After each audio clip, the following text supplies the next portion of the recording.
Lutin Anthony venait d'avouer son crime. Et alors que le Père Noël se levait pour aller le réprimander, une sirène retentit. Cette sirène, peu de lutins l'avaient déjà entendue, ce qui expliquait leur manque de réaction face à ce bruit. Il faut dire qu'il n'y avait pas d'exercice incendie dans le monde du Père Noël.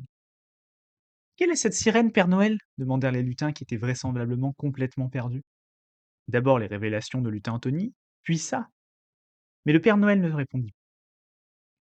Il semblait sous le choc. Déjà par les révélations de Lutin Klepto, mais aussi à cause de cette sirène. Mais que signifie-t-elle? La sirène d'intrusion, murmura le Père Noël. La sirène d'intrusion? Répéta Lutin Holmes, qui visiblement avait une ouïe tout aussi développée que sa vue. Vous voulez dire que des humains se sont introduits dans l'usine? C'est le moment que choisit la mère Noël pour entrer en trompe dans la cabane. Pourquoi la mère Noël n'était pas avec tous les lutins pour fêter l'anniversaire de son mari? Tout simplement parce qu'elle était à la cuisine en train de préparer le gâteau d'anniversaire du Père Noël. Ah bah pour un gars né il y a des lus, faut pas t'attendre à ce qu'il soit trop progressiste non plus, hein. Bref, la mère Noël fit une entrée fracassante. Des hélicoptères, des voitures, il y en a partout! Cria-t-elle en rentrant. Des humains? Réagit un des lutins. Comment ont-ils pu passer la barrière magique? Demanda Lutin Florian. Personne ne répondit.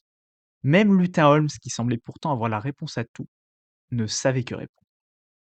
De plus, les lutins n'eurent pas le temps de réfléchir. Monsieur le Père Noël, sortez! Nous savons que vous êtes ici.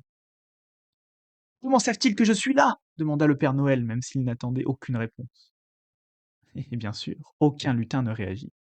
Il ne savait que faire. Il faudrait que je sorte pour expliquer la situation, se dit le Père Noël.